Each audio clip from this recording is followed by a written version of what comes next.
предишния филм от нашата поредица ви запознахме с роенето на пчелните семейства. Дойде моментът да разгледаме и една много важна тема, от която зависи ефективността на пчеларството – подготовката за следващата пчеларска година и зазимяването на пчелните семейства.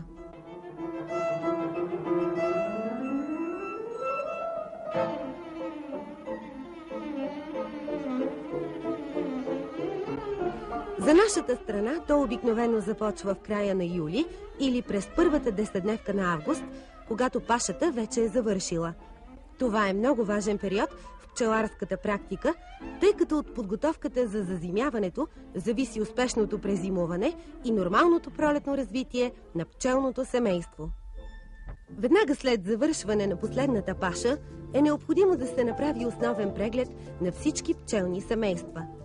По време на този преглед се преценява внимателно качеството и възрастта на майката и качеството на пилото, силата на семейството, която проличава от броя на рамките, покрити от пчелите, и от количеството на пилото, количество и качество на хранителните запаси от мед и цветен прашец.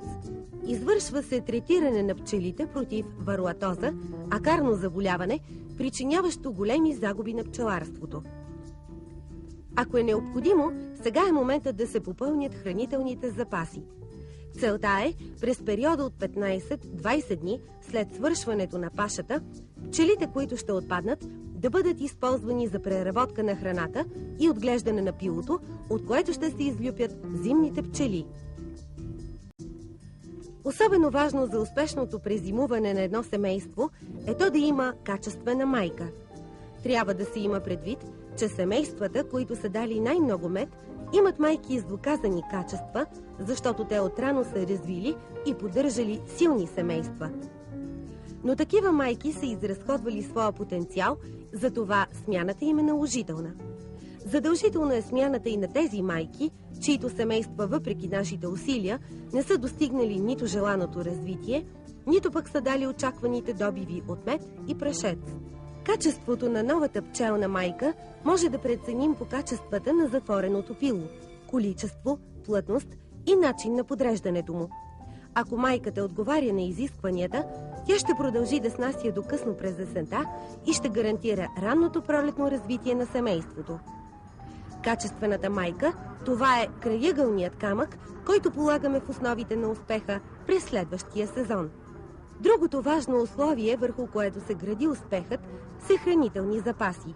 20-25 кг мед и 3-4 кг прашец са гаранция за спокойното зимуване и ранното пролетно развитие на пчелното семейство. Пчеларите, които отчитат високи добиви от мед и восък, прилагат специални техники, които им осигуряват силни семейства още преди зазимяването. Така, например, руснакът Болухович подготвя помощни семейства, с които подсилва основното и по този начин създава едно силно семейство с 30-35 хиляди пчели при зазимяването. Много важно е това да бъдат млади пчели, които не са участвали в медосбор, преработка на сироп и отглеждане на пило, т.е. да са физиологически запазени. Всичко това може да се постигне само при наличието на млада майка и късна поддържаща паша. Ако пашата липсва, е необходимо стимулативно подхранване с цел да се продължи яйценосната дейност на майката. Следва прегледът на питите. Те се центрофугират, почистват и прибират в склада или се оставят като резерв за пролетното развитие. Въз основа на извършения подбор, пилото се поставя в средния корпус, а маломедните пити в долния корпус. Пчелите ще преработят меда, който е под пилото, и ще го подредят над бъдещото пчелно кълбо. Това е начинът да се осигури стимулативно подхранване, което, както вече казахме, удължава яйцеснасянето на майката. По време на окончателното зазимяване, семействата трябва да бъдат подредени в два корпуса. Долен, с празни килийки, освободени от последното излюпило се пило, и горен, в който са зимните хранителни запаси от мед и прашец. Тази дейност се извършва около 10-15 октомври. По изключение, по-слабите семейства се свиват на толкова рамки, колкото се покриват от пчелите, като спазваме принципа: в долния корпус се подреждат питите с пилото, а в горния корпус – пълномедните пити. Важно е за такива семейства да се осигурят качествени пити за яйцеснасяне и да се осигури подхранване с по-маломедни пити или сироп, така че около и над пилото да се формира медна капа. Ако се налага подхранване, то се прави в края на деня в дози, които могат да бъдат взети от пчелите през нощта. При липса на паша е необходимо да се вземат мерки за предотвратяване на кражби и нападения. Всички горни прелки се затварят, а долната прелка се регулира в зависимост от силата на семействата, така че да бъде добре охранявана. Когато кошерът вече е комплектуван във вида, в който ще зимува, се прави едно контролно третиране с алтернативен препарат против вароатоза, мравчена киселина, оксалат и други. Голямо улеснение в случая представлява противовароатозната рамка мрежа на дълбокото дъно. Окончателното зазимяване се прави, когато вече се е заформило пчелното кълбо. При силните семейства, които ще зимуват на пълни корпуси по 10 рамки, напряко на рамките на горния корпус с пълномедните пити се поставят 3 летвички или пръчки с размери 7 на 7 мм. Отгоре върху пръчките поставяме плътен картон от ВЛПП, който е с дебелина 2-3 мм, по-малко от размера на надрамъчното пространство. Върху картона напластяваме 4-5 слоя вестникарска хартия, които покриват плътно корпуса и са подгънати от всички страни. Преди да сложим капака върху вестниците, ги покриваме с плоча от стиропор с дебелина 2 см. При по-слабите семейства, които са подредени на по-малко от 10 рамки в корпус, се прави последна преценка. И ако има излишни рамки, прибираме ги в склада. Така окончателно формираното гнездо се покрива с картон ВЛПП. Картонът трябва да е подгънат надолу, за да покрие крайната пита и да ограничи гнездото от празното пространство като пределна дъска. После преминаваме към затварянето на прелките на корпусите. Най-напред затваряме горните прелки. Долната прелка, на дълбокото дъно, на която сме поставили мишия предпазител, отваряме. Преди това сме извадили и сме прибрали в склада рамката мрежа от дълбокото дъно, а плътната табла е на долно ниво, с което се създава въздушна възглавница за зимуването. По време на зимуването пчелните семейства се намират във фазата на относителен покой. Това е и най-спокойното време в живота на пчелина, който при нормални климатични условия обхваща периода ноември-януари. Следва януарската проверка на пчелина. Тя включва прослушване с гумен маркуч или преглеждане и почистване на дънната табла. Подморът – това са отпадналите от кълбото пчели и вида на разпечатките. Те дават информация как протича зимуването. Ако е необходимо, се прави бърз преглед. Така, изпълнявайки всички рутинни дейности, пчеларят ще бъде готов да посрещне успешно наближаващия беритбен сезон. През втората половина на януари се появява първото пило. В топлинния център на кълбото, където до този момент температурата е била 28-32 градуса по Целзий, тя се повишава на 34-35 градуса и пчелите се активизират. Те започват да хранят майката. В центъра на кълбото тя снася първото яйце, до него второ, трето и така се появява първото кръгче от пило. Новият сезон е започнал. В следващото предаване ще ви запознаем с производството на пчелни майки.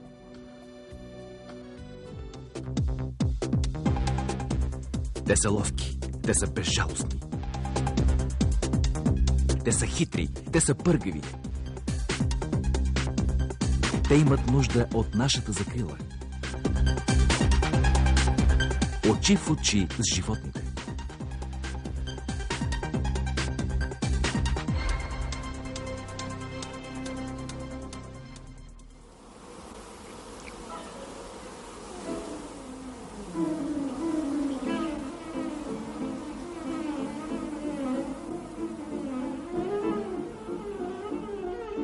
В предишното предаване ви запознахме с основните изисквания по подготовката за следващата пчеларска година.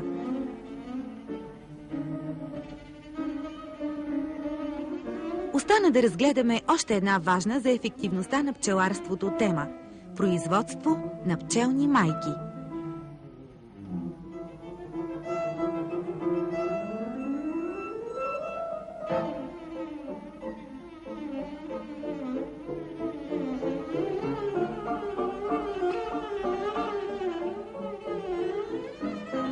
В предаването, посветено на биологията на медоносната пчела, изяснихме голямото значение на пчелната майка за съществуването на пчелното семейство. Тя е единственият индивид с напълно развити размножителни органи, от чието яйца се излюпват всички останали членове на семейството.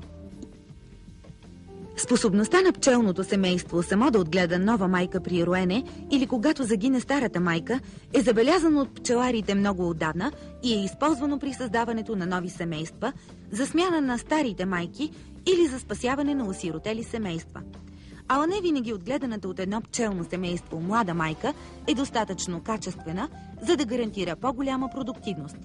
Ясно е, че производството на пчелни майки е особено важен момент в пчеларството. За разлика от естественото отглеждане на пчелни майки в пчеларската практика, са експериментирани и са се наложили редица методи за изкуствено майкопроизводство. Майкопроизводството значително се опрости и стана много по-достъпно с въвеждането в практиката на йентеровия апарат или пита, както още е известен. Методът за изкуствено отглеждане на пчелни майки с йентеровия апарат е едно от най-големите открития в пчеларската технология в края на 20 век. Той принадлежи на българина Ангел Марков, за което изобретателят получава авторско свидетелство от юли 1980 година.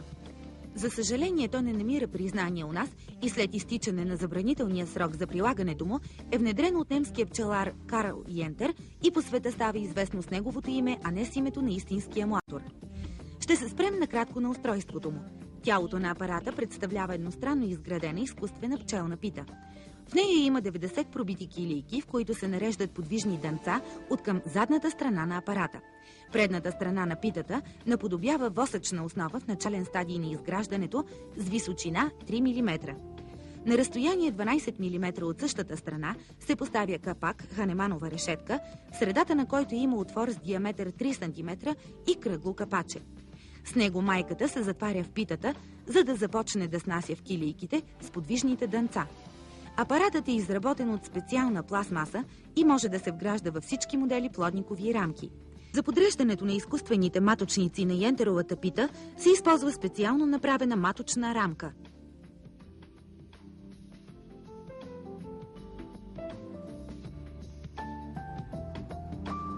Как се работи с йентеровия апарат? Най-напред той се закрепва с помощта на две крачета на горната рамка върху светло-кафява пита, в която са се люпили поне 2-3 поколения пчели. Сваляме задния капак на йентеровия апарат и поставяме внимателно малките чашки във всеки един отвор. Затваряме след това капака. Така приготвената пита се нарича развъдна пита.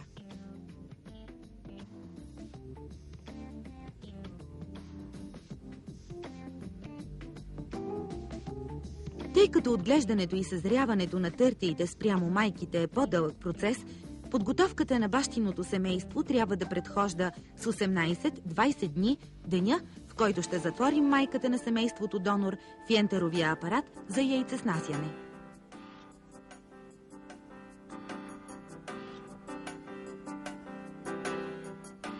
Подбираме семейство с 2-годишна майка, дало предходната година добра продукция, което е с добър нрав и от предпочитаната от нас порода. Това ще бъде нашето семейство донор. От ранна пролет полагаме по-специални грижи за него.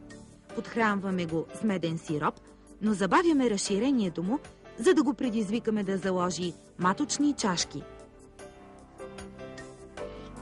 5 дни преди да поставим развъдната пита, всяка вечер го подхранваме с 300-400 грама меден сироп, към който добавяме половин разбито кокоше яйце. Наличието на маточни чашки е признак, че вече можем да му поставим развъдна пита.